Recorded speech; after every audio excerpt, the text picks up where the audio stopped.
none ahangaha umuntu witwa Kiramani arimo ararwana intambara y'ubukene ku buryo mushobora no kubona projet ze zihagaze zose. Kiramani amakuru arambwira ko ari mu bihe by'ubukene.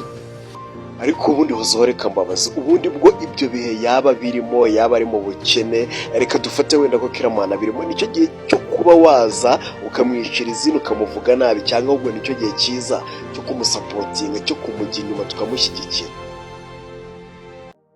Yes, ni amakuru ari gukomeza kugarukaho ku bitangazamakuru bigiye bitandukanye, n'inkuru iri kugarukaho n'abasitari bagiye batandukanye hano mu gihugu cy'u Rwanda. Abasitari bagiye batandukanye bari kugenda bayi breaking comments zigiye zitandukanye hano kuri YouTube cyangwa se no ku zindi mbuga nkoranyambaga zigiye zitandukanye. Iyi nkuru yamaje kugeraho ibintu bitebwoba cyane, nk'uko maje kubyumva hirya gato. Umutwe wise ngo cyangwa se titere iravuga ngo intambara y'ubukene kwa Kiramani. Kiramani arimo kurwana intambara y'ubukene hariya muri timu yiwe. Ese ibintu bimeze bite, bitiye gute ko Kiramani bari gukomeza kumushira hanze, aho agenda avugwa n'abantu benshi yagiye arya amafaranga mu buryo bugiye butandukanye? Ese Kiramani byaba bigeze kuri urwego ko ashobora kuba projet afite zishobora gusenyuka kubera ikibazo cy'amafaranga?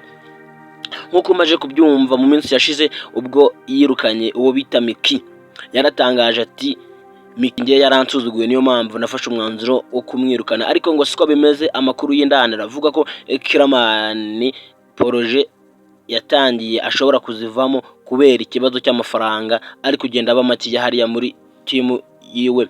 Abandi bati ahereye kuri Miki mu minsi mike arirukana na ba Aisha ndetse na ba Nyabo. So guys, impamvu nyamukuru rero iri gutuma yirukana abakozi cyane cyane ahereye ku bakobwa ngo nuko bamutwara amafaranga menshi cyane, azemo ibya makeup ndetse n'imitati n'ibindi byinshi cyane bigendera ku bakobwa hariya muri timu ya Kiramani. Akaba ariyo mpamvu arimo guhera ku bakobwa agenda birukana.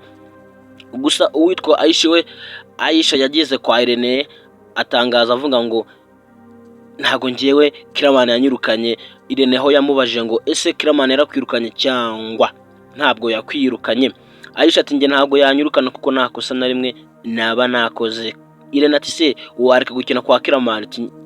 Aisha ahita amusubiza yose cyane ati nge nta n'icyaba ngo ndeke gukina kwa Kiramani. So guys, aya makuru rero ari gukomeza kuvuga ku mbuga nkoranyambaga. Uyu mugabo bakomeje kugenda bamuvugaho byinshi cyane bigiye bitandukanye. Amavideo arimo gucicikana ahantu hagiye hatandukanye bavuga kuri Kiramani, bavuga ko intambara y'ubukene hariya arimo kurwana nayo mu buryo buteye bwoba cyane. Ngo dore ko mu minsi yashize imodoka aherutse kugura nayo Kiramani yaje kwishira ku isoko kubera ikibazo cy'amafaranga. Ikibabaje muri ibyo cyangwa se abantu benshi bakomeje kugarukaho ngo nuko iyo modoka barimo kumwishura mu byiciro bigiye bitandukanye. So guys, ese koko aya makuru kwa Kiramani yaba akomeje kuba ayimamo cyangwa se byaba ari ibihuha nk'uko ibintu biri kugenda bivugwa cyangwa se bitangaza ku mbuga nkoranyambaga zigiye zitandukanye?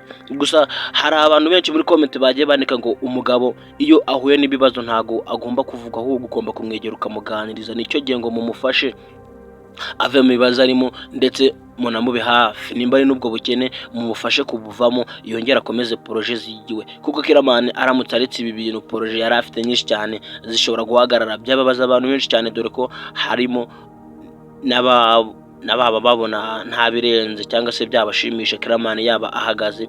Gusa so guys, uyu mugabo yaragaburiye abantu benshi cyane hariya muri timu ye, atunze abantu benshi cyane ku buryo yabaga amafaranga ya buri kwezi bakibeshaho.